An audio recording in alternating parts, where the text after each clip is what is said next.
Una adivinanza. ¿De quién se trata? Fue nacido de una virgen a través de concepción inmaculada por intervención del Espíritu Santo. Nació un 25 de diciembre. Cuando nació, el tirano que gobernaba quería matarlo. Sus padres huyeron para evitarlo. Ángeles estuvieron presentes en su nacimiento. Fue adorado como el Salvador de los hombres, luz del mundo. Realizó milagros. Fue crucificado y resucitó al tercer día. ¿De quién se trata? Hay más de 40 respuestas válidas. Algunas son Horus, Mithra, Dionisio, Chamus, Zoroaster, Krishna, Atis, Indra, Jesús. La gran mayoría de respuestas posibles son personajes que predatan a Jesús.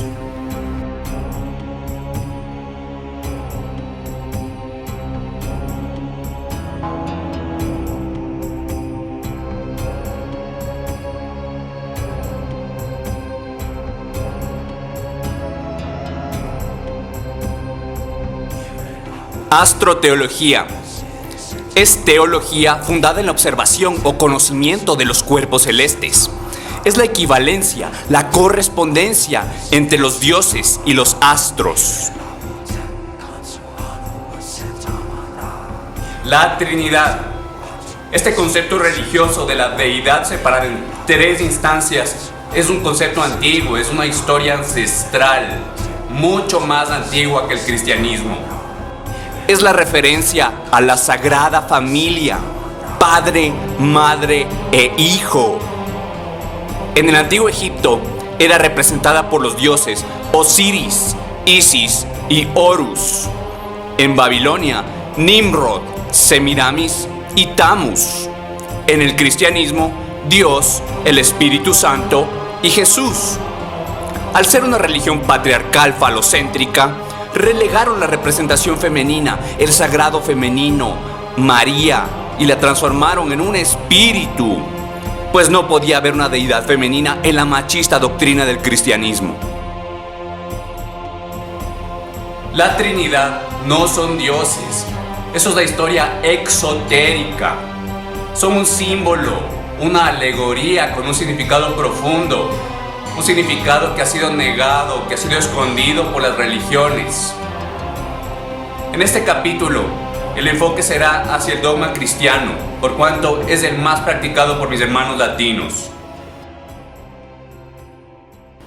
La tradición egipcia.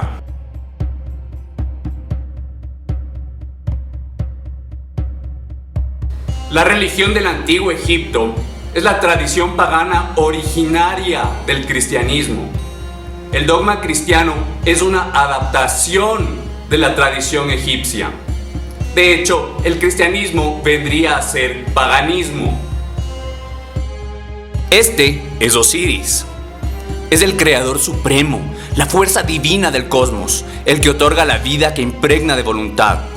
En la tradición babilonia es Nimrod. Esta es Isis. Es la sagrada naturaleza, el sagrado femenino, el cielo, las galaxias, la matrona, la madre de todo lo biológico. Es el potencial generativo de todos los seres, los planetas, de las estrellas. Es la diosa de los cielos. En la tradición babilonia y acadia es Semiramis. Osiris fue asesinado por su hermano Set, que es Satán. Fue cortado en pedacitos y sus pedazos fueron esparcidos. Isis recuperó los pedazos, todos excepto uno. No pudo encontrar el falo. El falo es la herramienta generativa, creativa de la voluntad, del sagrado masculino. Todo obelisco que ves erguido en las ciudades es un monumento de reminiscencia egipcia. Es una representación fálica. Es el pene de Osiris. Este es Horus, el águila dorada. Es la luz, es el sol que nos da la luz, el hijo de Osiris e Isis. Es el conocimiento, es la moralidad. Es común encontrar representaciones de Horus cargado por Isis. Isis es el cielo, el firmamento nocturno, la galaxia. El cielo nocturno da luz al sol, a Horus. Horus vence a Set todos los días. Y en la noche Set vence a Horus. Set es la oscuridad. Horus aparece en el horizonte, la zona de Horus, horizonte. Y su ubicación en el firmamento, realmente la rotación terrestre en su eje, determina las horas, que son las ubicaciones de Horus en el cielo a lo largo de nuestra rotación. Todos los días sale el sol para iluminarnos, para salvarnos. Si no sale el sol, estamos perdidos. No tenemos sustento, comida ni calor. Entiende esto. Jesús vino a salvarnos. Es el Salvador del mundo. Jesús es Horus. Es una adaptación de la deidad egipcia. Horus es el sol. Jesús es el sol. Es común encontrar a la Virgen María con una bata de estrellas y parada en la luna. Se trata de una adaptación de Isis, la diosa galáctica de las estrellas. Es el mismo personaje. Es común encontrarla cargando al niño Jesús, igual que Isis cargando a Horus o Semiramis cargando a Tammuz. La Virgen no es virgen porque no haya tenido sexo. La virginidad no tiene que ver con el acto sexual, que es todo menos impuro. La concepción inmaculada es porque Isis o la Virgen María es viuda y porque no encontró el pipí de Osiris. La copulación se dio con un Osiris resucitado momentáneamente y un falo dorado que fue creado por Isis en reemplazo del original. En el aspecto astral, que es lo que todos los personajes representan, el año del antiguo Egipto empezaba del 20 al 25 de julio, pues es la fecha en la que el río Nilo empezaba a crecer y con él la vida, fecha en la que el sol nace. El signo zodiacal correspondiente a la fecha es Virgo, la Virgen. El sol nace de Virgo, nace de la Virgen. En el aspecto esotérico, que es el verdadero simbolismo, la Virgen es el complejo cerebral mamario, es las emociones, el sistema límbico, que desprendido del complejo cerebral reptiliano, desprendido del instinto animal difunto, da a luz a la neocorteza cerebral, da a luz a la conciencia. Otro nombre de Horus es Ra. Otro nombre de Jesús en la Biblia es Amén. La deidad egipcia Amun, en griego antiguo Amén, se amalgamó con Ra para representar al dios sol Amen-Ra. El Amén al final de las oraciones eclesiásticas viene de Amen-Ra.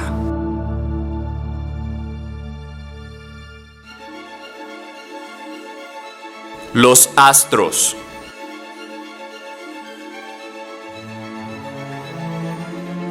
El año terrestre está dictado por nuestra rotación alrededor del Sol, que no es una circunferencia, sino una elipse apenas pronunciada. Las constelaciones son grupos estelares a los que se les ha atribuido asociaciones animales y antropomórficas desde tiempos inmemoriales. Lo que percibimos desde el globo terráqueo es que el Sol pasa por un ciclo de 12 partes, 12 constelaciones o casas zodiacales ubicadas en un cinturón eclíptico. Estas 12 etapas vienen dictadas por la aparente ubicación de las constelaciones tras del Sol. Por ejemplo, si estamos en abril, tras del Sol en el amanecer se encuentra la constelación de Aries. Por ello se dice que el Sol está en la casa de Aries. La constelación de Aries se percibe tras el Sol. Esta es la rueda zodiacal. Esta es la cruz zodiacal. Divide al año terrestre en 4 partes. Esto es importante, pues estas secciones identifican las estaciones. Ojo, las estaciones no se dan por nuestro trayecto alrededor del Sol, sino por nuestro eje de inclinación, es decir, por el ángulo con el que llegan los rayos del Sol a la Tierra. La Tierra tiene una inclinación de 23.5 grados. En diciembre, los rayos del Sol llegan menos al norte y allí están en invierno, mientras al sur llegan más y allí están en verano. No es por el movimiento de traslación. En regiones ecuatoriales, esto no es tan trascendente, pues no varía tanto la inclinación de los rayos del Sol. No hay diferencias muy marcadas a lo largo del año. Pero en otras zonas de la Tierra, esto es sumamente importante. Determina los ritmos de la vida. Ahora, toma en consideración que el mayor porcentaje de la población, la mayor cantidad de humanos, se ubican en el hemisferio norte de la Tierra, y es así desde la antigüedad. Por ende, el análisis lo vamos a hacer desde la perspectiva del hemisferio norte para entender la vinculación astroteológica. En el primer cuadrante zodiacal, para el hemisferio norte, estamos en primavera, las casas de Aries, Tauro y Géminis. Te preguntarás, ¿por qué empieza ahí el año zodiacal? Simple, la primavera es el nacimiento, el renacer de las plantas y la vida. Empieza con el equinoccio de primavera, alrededor del 20 o 21 de marzo, el día en que son equivalentes las horas de luz y de oscuridad, por ende, equinoccio. El verano, para el norte, inicia con el solsticio de verano, alrededor del 21 o 22 de junio.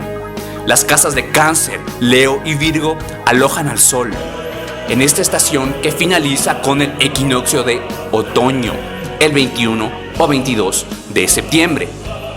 Libra, Escorpio y Sagitario son la caída o descenso del Sol. Los rayos del Sol empiezan a llegar menos y menos al hemisferio norte por la inclinación terrestre.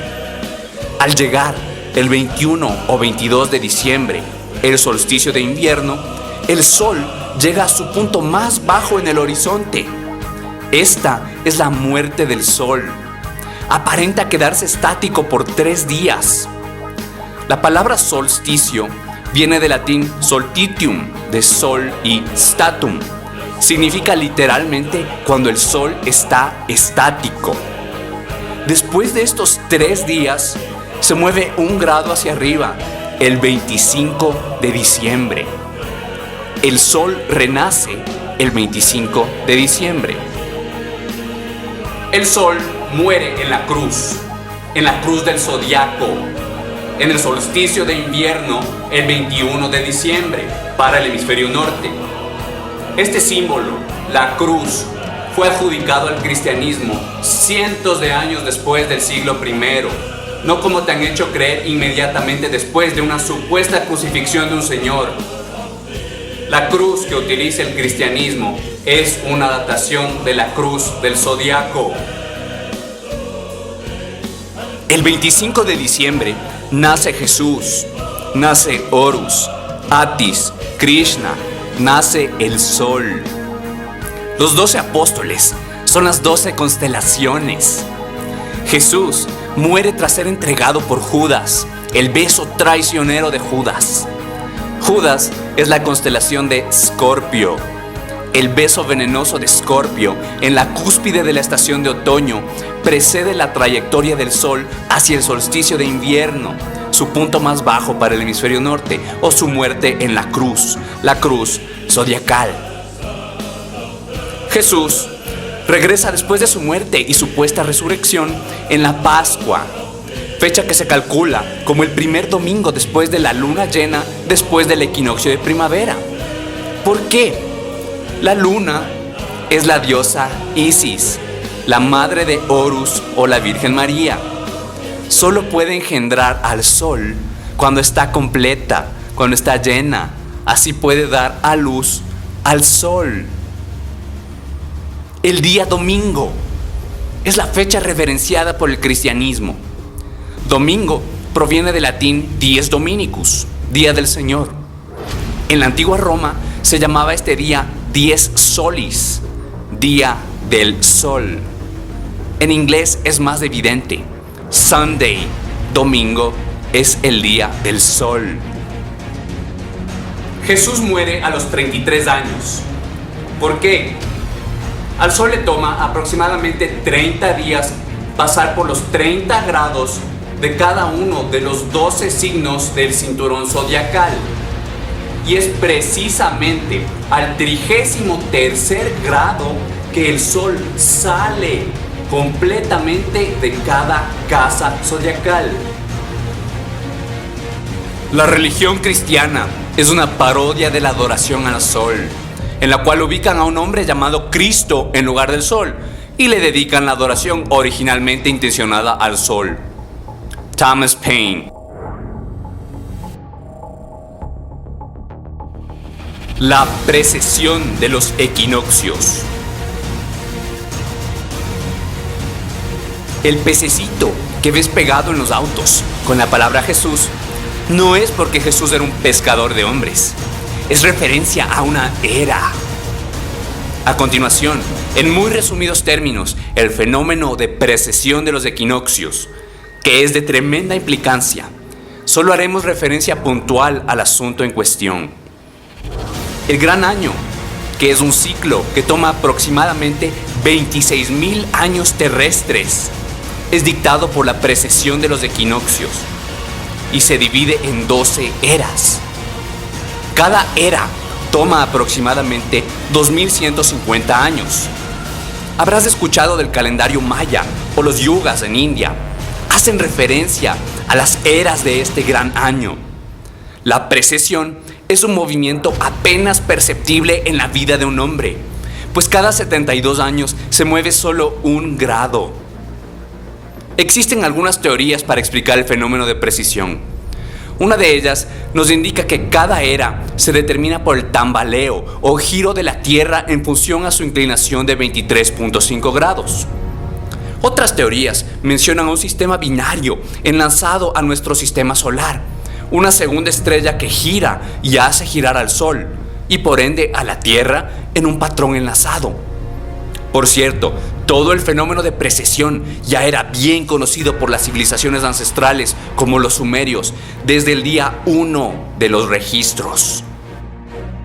Las 12 eras del gran año son las ubicaciones de las casas zodiacales en el equinoccio vernal o equinoccio de primavera, 19, 20 o 21 de marzo. Y es una precesión, no una procesión, porque va en reversa, en sentido contrario al avance de las casas zodiacales del año terrestre.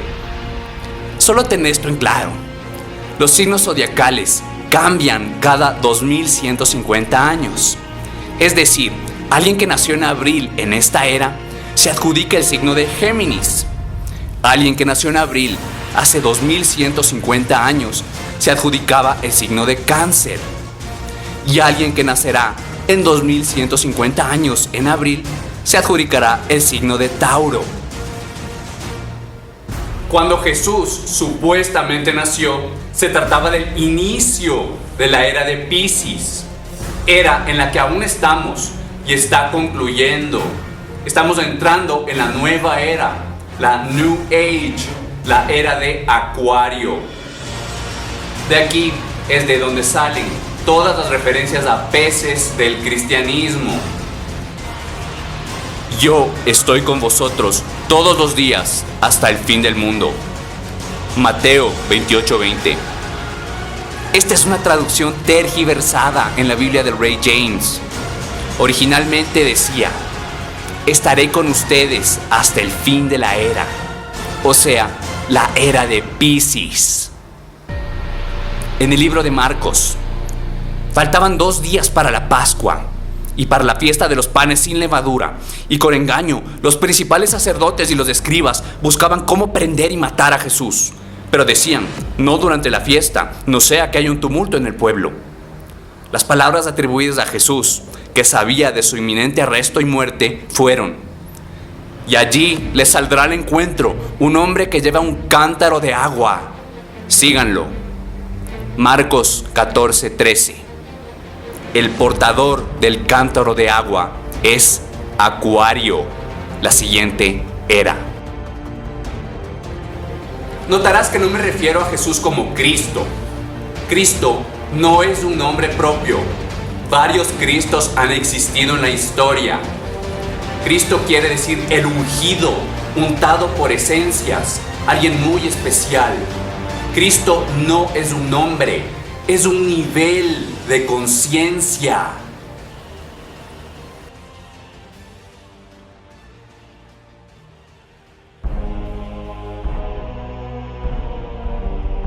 El Consejo de Nicea y el Trono Oscuro.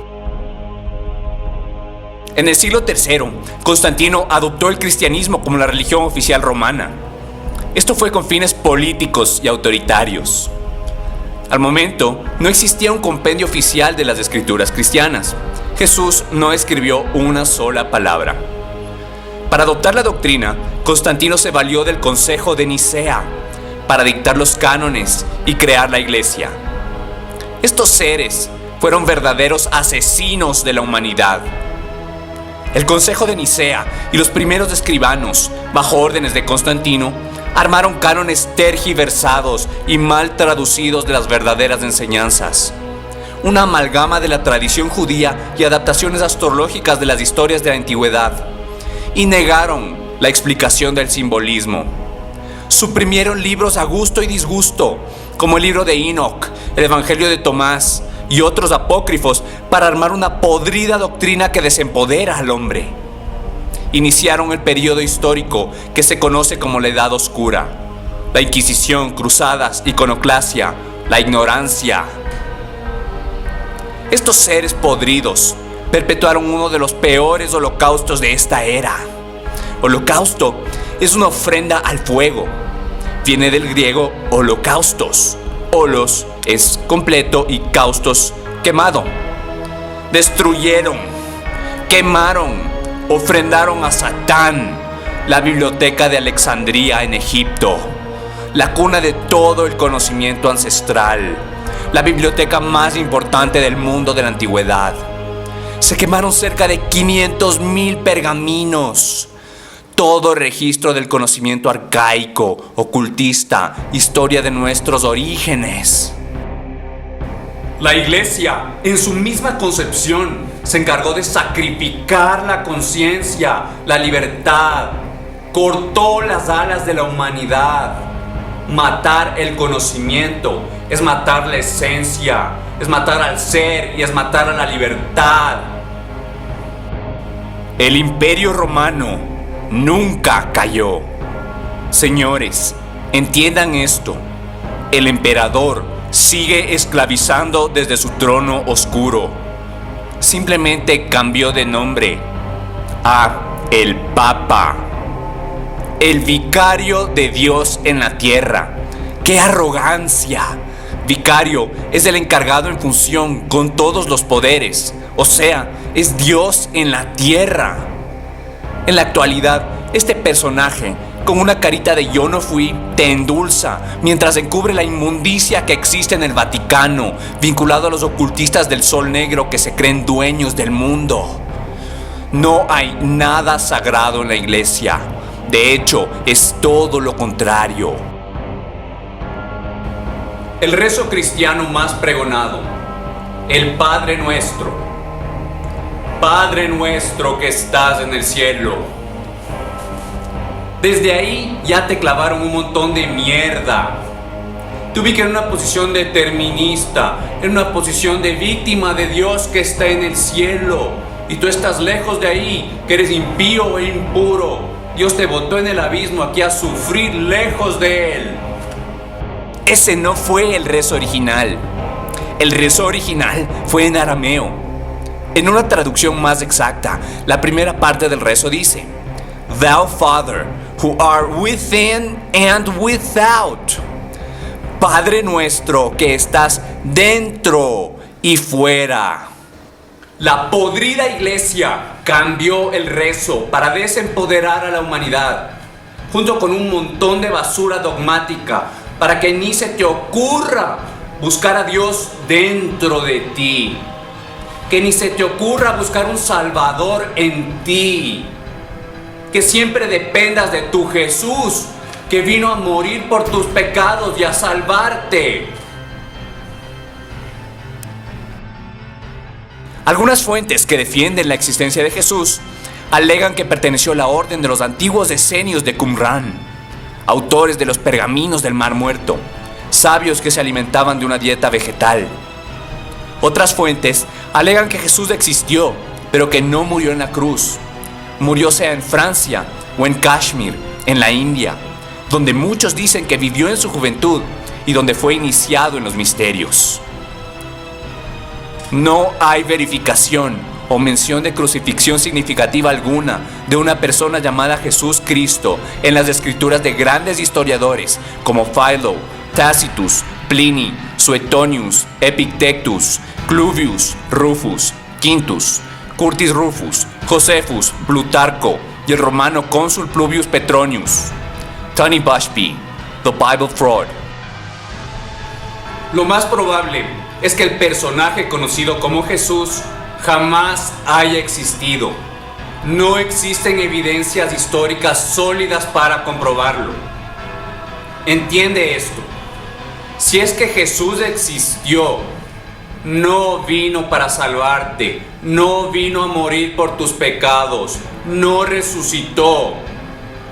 Si existió, fue un anarquista que despertó a un nivel de conciencia superior, que promulgó los principios del amor, buscó el despertar de otros, se alimentó de una dieta vegetal y luchó contra el gobierno y la avaricia.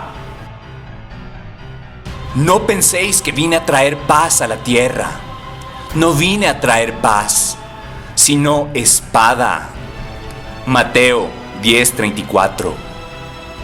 Eso de poner la otra mejilla es una blasfemia, una tergiversación.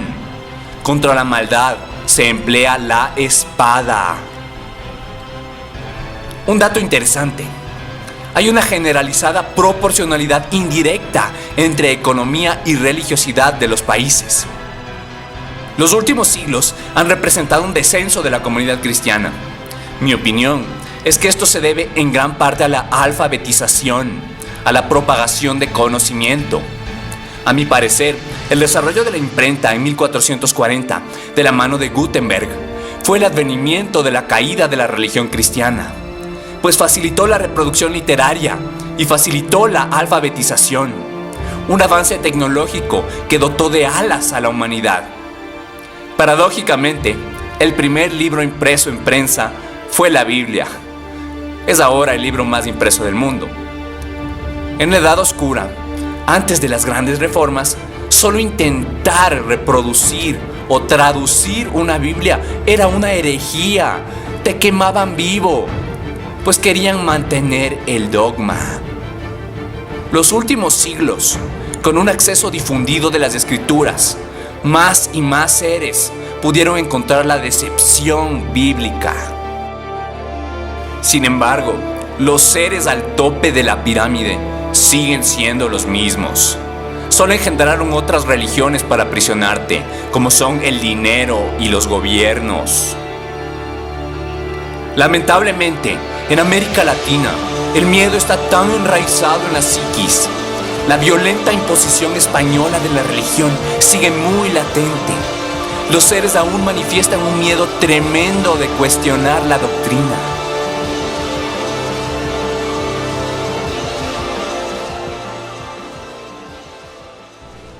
One of my teachers once said, you can't make God do anything he doesn't want to, and if he's going to do something, you can't stop him. So consequently, since you can't influence it one way or the other, you should get in tune with the divine force of the universe and go with the flow. And that's what I believe, and that's what I've been trying to do all of my life. Just go with the flow and find out where the facts lead you. Because the more you begin to investigate what we think we understand, where we came from, what we think we're doing, the more you begin to see we've been lied to. We've been lied to by every institution. What makes you think for 1 minute that the religious institution is the only one that's never been touched? You can bet your bottom dollar that the religious institutions of this world are at the bottom of the dirt. The religious institutions in this world are put there by the same people who gave you your government, your corrupt education, The Knights Templars who set up your international banking cartels in the 12th, 13th, and 14th century are the same people that gave you. La enseñanza que trasciende las historias, los rituales y las referencias astrológicas es lo que realmente importa. Ese es el verdadero cristianismo, la conciencia crística. ¿Llevas una cruz zodiacal colgando de tu cuello? Al menos investiga qué significa. No aceptes lo que te cuentean unos pedófilos vestidos de sotana. No es mi intención ofender o pormenorizar. Acepto que sí lo hubiera sido hace unos años, sí hubiera tenido la intención de atacar, porque tenía caca en la cabeza y odio en el corazón. Hoy tengo conocimiento en la cabeza y amor en el corazón. Para llegar a la luz, debes identificar la oscuridad y trascenderla. Entiende esto. La religión, la doctrina, los rituales son mierda. Pero las verdaderas enseñanzas que se le atribuyen a Jesús y otros Cristos son luz, son principios para el despertar de la humanidad.